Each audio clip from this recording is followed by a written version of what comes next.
ऐसे ऐसे आदमी, इनसे ज्यादा भ्रष्टाचार इस हिंदुस्तान में आज तक नहीं हुआ होगा। राम तो घट में है, घट में सूझे नहीं, लानत ऐसा जिंद, तुलसी यह संसार को हुआ मोतिया बिंद। वो जिंदा था जो मुसलमानों का मुस्तकबिल खा गया और ये हिंदुओं का मुस्तकबिल खा जाएगा। 80 करोड़ जनता यूं ही सड़क पर ऐसे ही चलते चलते न मरे तो कहिएगा। देखिए, जब दिन जाने के आते हैं अत्यंत चाय रह जाती है, बुद्ध नियत उल्टी होकर अहंकार के जल में बह जाती है। उत्तर प्रदेश का नौजवान मन बना लिया है, किसान मन बना लिया है कि भारतीय जनता पार्टी का सफाया करो, संविधान लोकतंत्र बचाओ। तो जनता को कब शर्म आएगी, कब अपनी निर्लजता से खत्म होंगे कि इसको हरा के सत्ता से बाहर करने का। राम का नाम लेकर केवल ठगने के लिए गरीबों का उत्पीड़न, नौजवान बेरोजगार, कोरोना में महामारी में तड़प के लोग मर गए, मणिपुर जल गया, ब्रांड के बारे में बताने के लिए तमाम जो है सुप्रीम कोर्ट को हस्तक्षेप। ये राम राज है तो रावण राज किसे कहा जाएगा।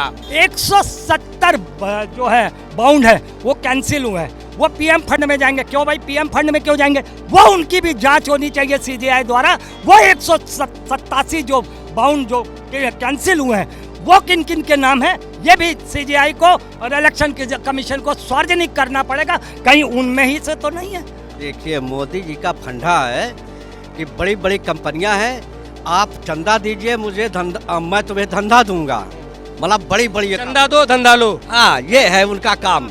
मतलब ये है, जितनी 2000 की नोटें बंद किया, बोले सब कहाँ जाएंगे, तो इलेक्ट्रॉनिक बॉन्ड बनाओ और सब उसके बाद जमा करो और पैसा दो, 100 करोड़ दो और 6000 करोड़ का तुमका काम देते हैं। तो अपने आप पहले से ही दिमाग में बना लिए, निर्णय ले लिए कि इसमें घोटाला करना है। अगर प्रधानमंत्री जी सच्चे होते, ईमानदार होते तो पारदर्शिता वाली बात थी। जनता को जानने का अधिकार है। चुनावी चंदा कौन धन्ना सेठ, कौन पूंजीपति कितना चंदा दे रहा है, ये तो जनता को जानने का अधिकार है।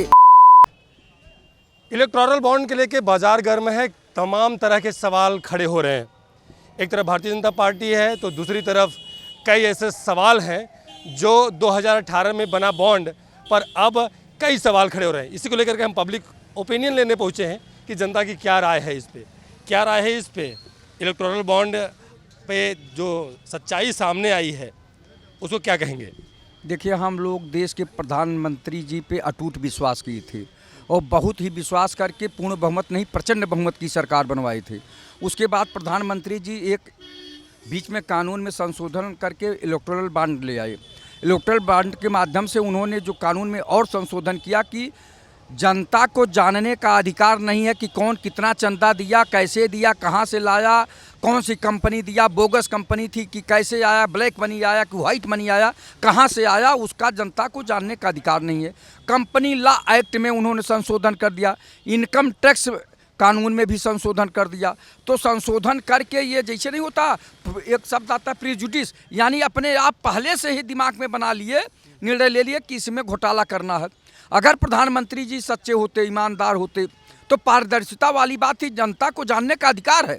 चुनावी चंदा कौन धन्ना सेठ, कौन पूंजीपति कितना चंदा दे रहा है, ये तो जनता को जानने का अधिकार है। 145 करोड़ जनता को जानने का ये अधिकार है, तो उसको आपने क्यों कानून में परिवर्तन कर दिया? ये सबसे बड़ी बात है। अहम बात ये है, जनता ये सोच रही कि जो देश का प्रधानमंत्री कहते थे कि पाई पाई का हिसाब लूंगा, न खाऊंगा न खाने दूंगा, वो प्रधानमंत्री जी ये कानून क्यों ले आए? जो जनता का अधिकार है उस अधिकार को भी छीनने का काम किया कि जनता को अधिकार है कि हमारे नेतागण क्या कर रहे हैं, कहाँ से चंदा ले रहे हैं, विदेशी चंदा आ रहा है कि काला धन का चंदा आ रहा है कि हवाला का चंदा आ रहा है, कहाँ से आ रहा है, या ईमानदारी का चंदा आ रहा है, उसको भी जनता जानना चाहती है ना। तो काले धन की बात करते करते सब काला हो गया क्या? लगता तो यही है, जनता तो यही सोच रही है कि सब काला हो गया, चूँकि काफ़ी चंदा जो है भारतीय जनता पार्टी को मिला और 1-1 करोड़ का 94%, 1-1 करोड़ का। देखिए, जो 10-20 हज़ार का चंदा होता था या जनता द्वारा 100, 200, 500, 50 रुपये का चंदा, उसकी तो गणना नहीं है।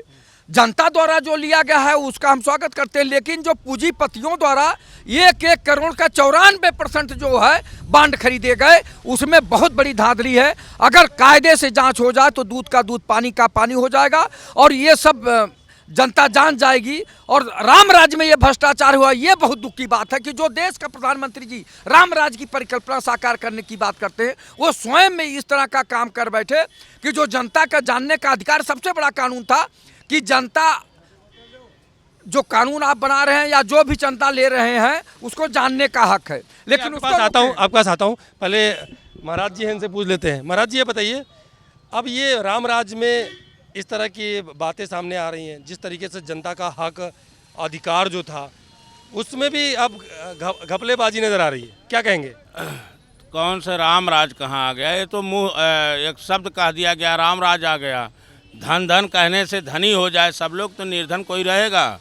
राम राज जब एक व्यक्ति दूसरे में देखेगा कि वो राम है, उसमें भी राम, क्योंकि कहा गया कि घट में सूझे नहीं, राम तो घट में है, घट में सूझे नहीं, लानत ऐसा जिंद, तुलसी यह संसार को हुआ मोतिया बिंद।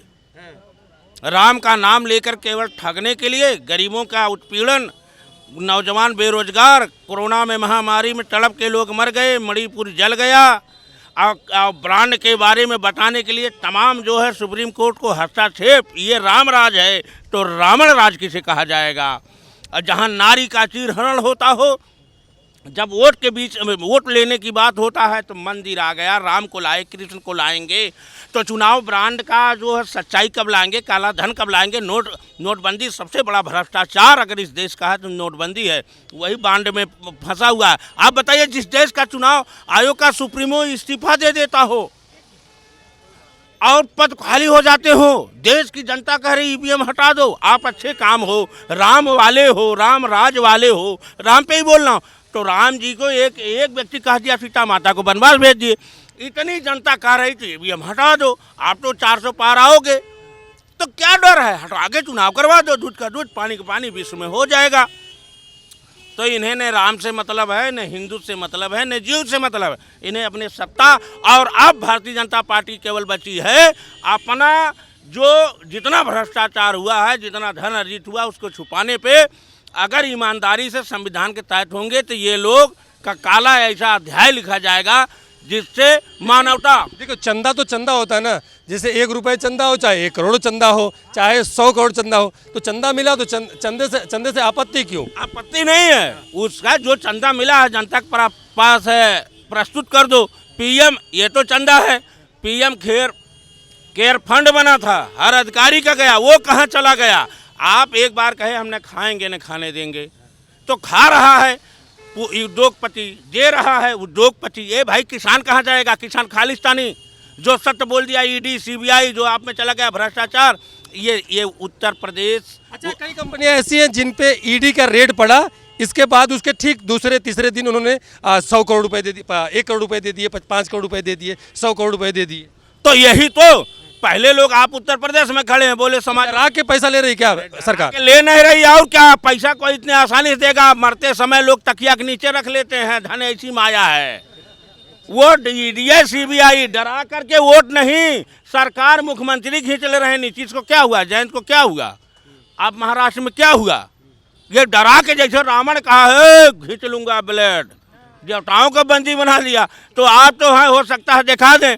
ये चौथा स्तंभ अभी सर्वे दिखा रहा है पूरा साफ, समाजवादी केवल 4 सीट। अब बताओ, 60 लाख नौजवान रोड पे, किसान रोड पे, महंगाई, लहसुन 200 पार, 400 पार, त्राह 69,000 शिक्षक भर्ती बेचारे आंदोलन कर रहे हैं। अग्निवीर जैसी योजना, किसान की योजना, मणिपुर जल गया, मानसरोवर लाए ही नहीं, चीन घुसता जा रहा है।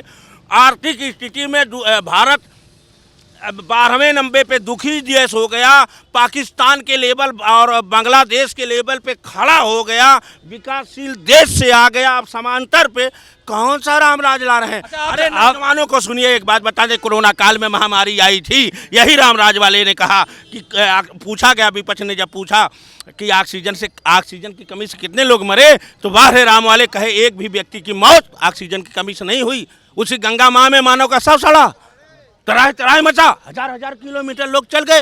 तो ये केवल ध्यान भटकाने के लिए, इनको न राम से मतलब है, न मंदिर से मतलब है, न मस्जिद से मतलब है। आप संत हैं, एक संत भारतीय जनता पार्टी में भी है, अब देश के मुखिया भी, प्रदेश के मुखिया भी हैं भाई। संत होकर के आपको इतनी जानकारी, इतनी खामियां नजर आ रही हैं। वो भी संत हैं, उनको भी दिन दुनिया से कोई मतलब नहीं है ना, उनको पैसे का लालच नहीं, कोई आगे पीछे भी नहीं, तो उनको खामी क्यों नहीं दिख रही? उनको खामी उनको भी नहीं चलने दिया जा रहा है। अगर आप कह रहे हैं प्रदेश के मुखिया हैं, हम चाहते थे कि इसी योगी बाबा से मंदिर का प्राण प्रतिष्ठा करवा दिया गया होता, क्यों नहीं करवाया गया? इसका आप जवाब दे दीजिए। लेकिन देश के मुखिया तो योगी मोदी जी है ना। अरे तो मुखिया मंदिर में क्या करा? संविधान की शपथ लिए थे, वो लिए थे मैं फैक्ट्री लगाऊंगा, हॉस्पिटल बनवाऊंगा और दवा लाऊंगा, देश की सीमा की सुरक्षा करूंगा। योगी बाबा तो नहीं हुआ। ये तो योगी बाबा लिए थे कि मैं धर्म को बढ़ाऊंगा, गोरख मठ बढ़ाऊंगा, राम की आराधना करूंगा, अच्छा शिक्षा दूंगा। कर तो रहे ना भैया। अरे योगी बाबा को साइड कर दिया गया। अगर उनको किया गया होता तब भी हमें बड़ी अच्छा लगता कि एक संत उनके गुरु राम के आंदोलन किए थे, ये भी सन्यासी हैं, इन्हीं के हाथ से। लेकिन जहाँ हूँ तहाँ मैं रहूँगा, जहाँ हूँ जो मैं कहूँ वही सही है। बाकी सब लोग देखिए, जब दिन जाने के आते हैं अत्यंत आय रह जाती है तो बुद्ध नियत उल्टी होकर अहंकार के जल में बह जाती है। उत्तर प्रदेश का नौजवान मन बना लिया है, किसान मन बना लिया है कि भारतीय जनता पार्टी का आप सफाया करो, संविधान लोकतंत्र बचाओ। अच्छा ये बताइए, जो इलेक्टोरल बॉन्ड के लेकर के जो बातें सामने आई हैं, तो क्या इससे इलेक्शन पे फर्क पड़ेगा? मेगा इंजीनियरिंग 980 करोड़, लॉटरी घोटाला 1380 करोड़, यानी कि 10 अरब या 14 अरब। और तीसरा सबसे ज़्यादा शर्मनाक प्रधानमंत्री का 52 करोड़ में देश के वासियों की 142 करोड़ जनता को मौत के मुंह में झोंक दिया। साइरस पूनावाला को वैक्सीन प्रोडक्शन करने के लिए और उसके कहने पर विदेशी वैक्सीन को बंद करना कि विदेशी वैक्सीन ना आए हम देंगे। उस साइरस पूनावाला जो कि मेरे ख्याल इस पारसी धर्म से आते हैं, उन्होंने और मोदी ने मिलके 142 करोड़ को मौत के मुंह में डाल दिया है। आप लोग देखते हैं अक्सर युवा, बूढ़े, मिडिल एज के लोग गाड़ी चलाते हुए, खाना खाते हुए, लैट्रिन करते हुए, ऊपर नीचे जीन चढ़ते हुए, जिम जाते हुए मर रहे हैं। क्यों भाई? ये क्या है? उसी वायरस वैक्सीन का ही ये प्रभाव है, ये कह चुकी है। और कांग्रेस ने इस पर सवाल भी उठाए थे कि क्या ज़रूरत थी, क्या विदेशी जो फाइजर कंपनी है, सिप्ला कंपनी, बड़ी बड़ी उनकी कंपनियों के वैक्सीन को हिंदुस्तान में क्यों नहीं आने दिया? और साइरस पूनावाला को 52 करोड़ में देश की जनता की जानें कुर्बान करने का काम किया। और औरतें रोती हैं, जेब तो गर्म हुई ना, इसलिए। हाँ, इनकी जेब गर्म हुई, हम तो मर रहे हैं ना। आज हम जिंदा हैं, ये जिंदा हैं, खुशियाँ मना लो।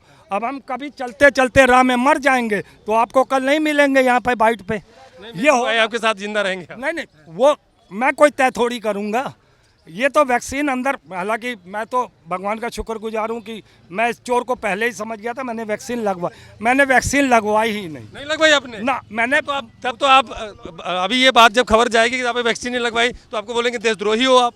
हाँ बिल्कुल, क्योंकि इनकी जेब में पैसा नहीं गया ना। वो एक वैक्सीन लगती है और कुछ पैसे मिलते, मगर मेरी जान जाती। अच्छा, जब भी भारतीय जनता पार्टी की बात होती है, जो जितने बड़े नेता हैं सब बात करते हैं तो अडानी को और अंबानी को जरूर जोड़ते हैं, लेकिन इस पूरे लिस्ट में उन दोनों का नाम गायब है। नहीं, ऐसा कुछ नहीं है। कुछ इनके जो लगे हुए जो कंपनियां हैं उनके नाम तो उजागर हो गए, वो आएंगे। और बहुत अच्छा सवाल किया, 170 जो है बाउंड है वो कैंसिल हुए हैं, वो पीएम फंड में जाएंगे। क्यों भाई पीएम फंड में क्यों जाएंगे? वो उनकी भी जांच होनी चाहिए सीजीआई द्वारा। वो 187 जो बाउंड जो कैंसिल हुए हैं वो किन किन के नाम हैं, ये भी सीजीआई को और इलेक्शन कमीशन को सार्वजनिक करना पड़ेगा। कहीं उनमें ही से तो नहीं है ये दो घपला है, यानी आएगा सामने। हाँ, मैं अभी और बताता हूँ। जो मैं बात पीछे चलते हैं, जो ये लॉटरी वालों को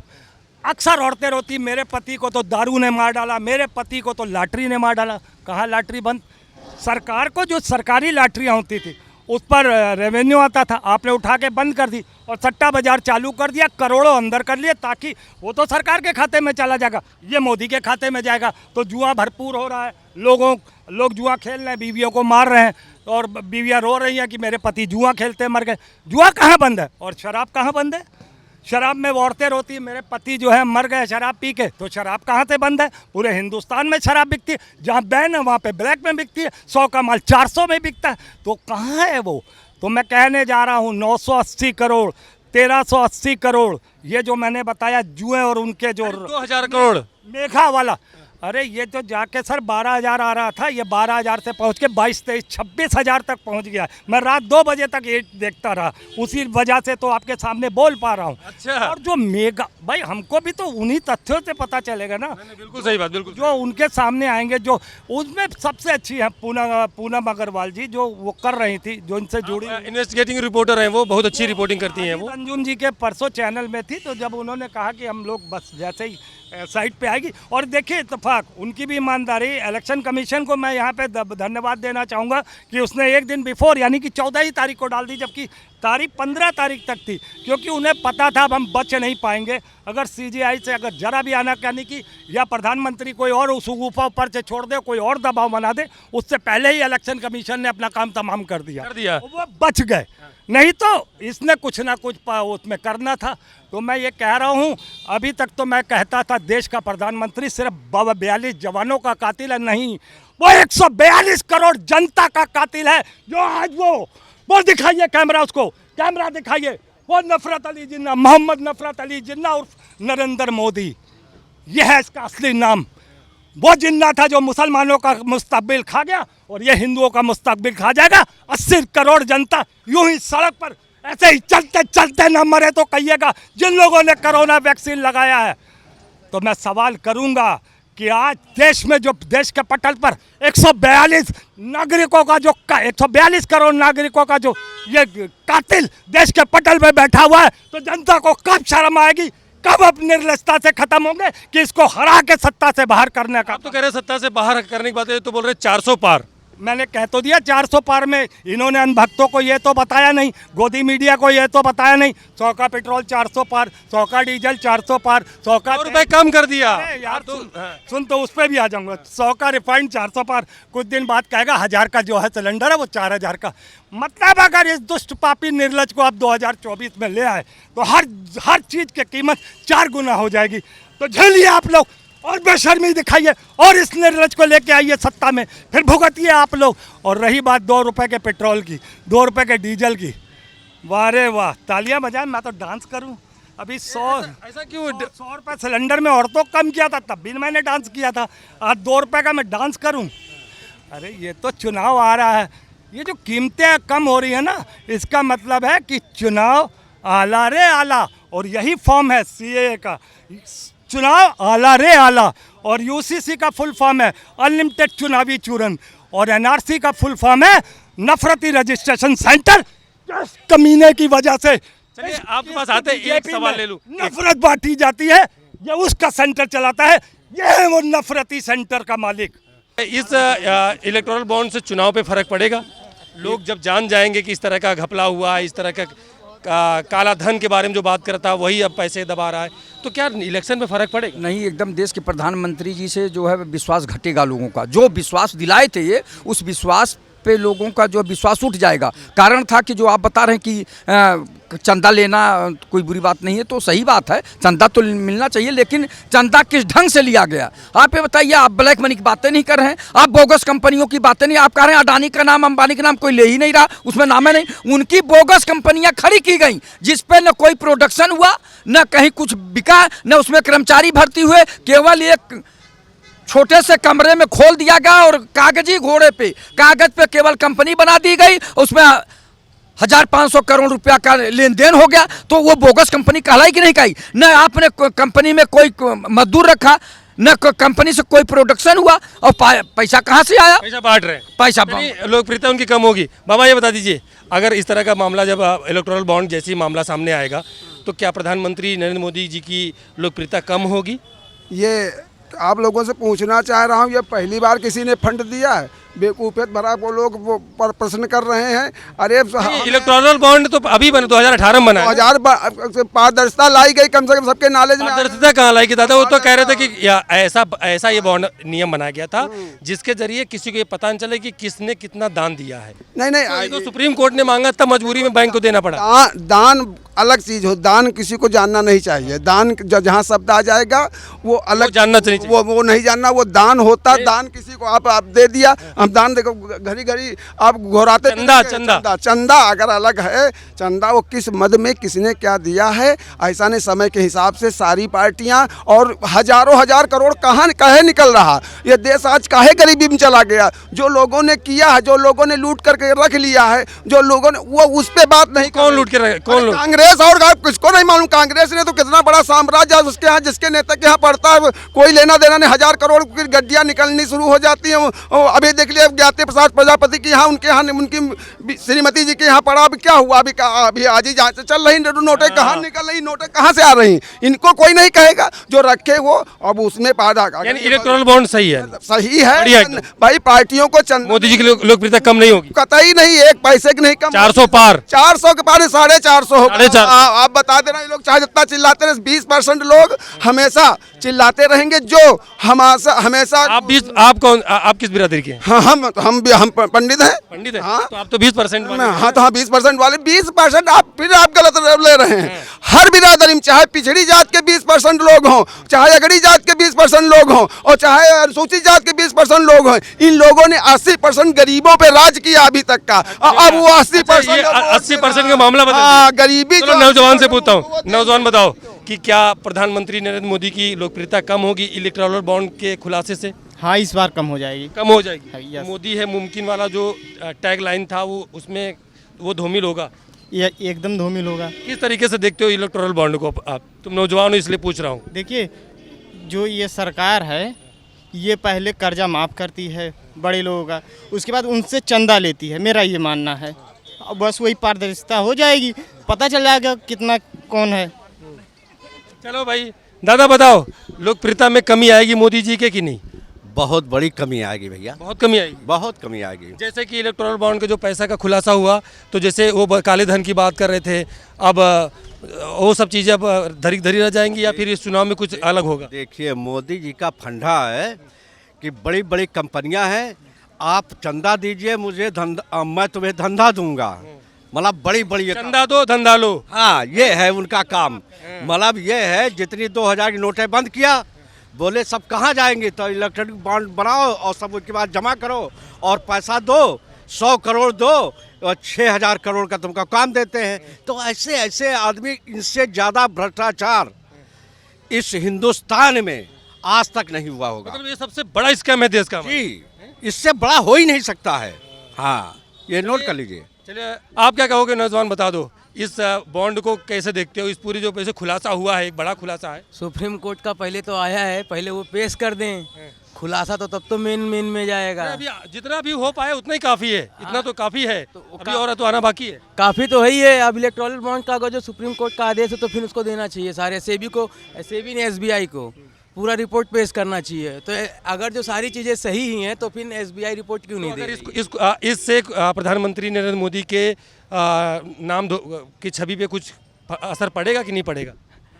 छवि पे असर पड़ेगा, लेकिन जो उनकी आईटी की टीम है वो असर को ख़त्म कर देगी। खत्म कर देगी? उनका आईटी सेल इतना तगड़ा है ही है। तो जो 400 का पार का नारा दे रहे हैं वो कितना देखते हो, कैसे देखते हो? 400 पार का नारा जो कुछ भी है, सबको पता है कि 400 पार का सिर्फ नारा भर है। तो जरूर पढ़ने वाला है और पढ़ना ही चाहिए, और ना पढ़े ना तो ऐसे भी तानाशाही का जो सरकार होता है वो ऐसे मालूम पड़ जाता है। एक ही सरकार अगर जो कोई भी हो जाती है ना, अगर जो इस बार में मोदी जी आ गए तो फिर और ही तरीके से आ जाने। एक कानून, अगर जो सुप्रीम कोर्ट कोई कानून पास करती है तो एक कानून के हिसाब से खेलते हैं, एक नया कानून बना देते हैं। उस कानून से उस कानून को काटने का काम सिर्फ चल रहा है, और कोई चीज़ नहीं चल रही। तमाम ओपिनियन है, जनता की राय है। इलेक्टोरल बॉन्ड करके इससे देश में चर्चा हो रही है, कई सवाल खड़े हो रहे हैं। अब देखने वाली बात होगी इस पूरे घोटाले की, इस पूरे मामले का असर आने वाले 2024 के चुनाव में पड़ता है कि नहीं। ऐसी तमाम खबरों के साथ हमारे साथ जुड़े रहिए और देखते रहिए द भारत टीवी। नमस्कार।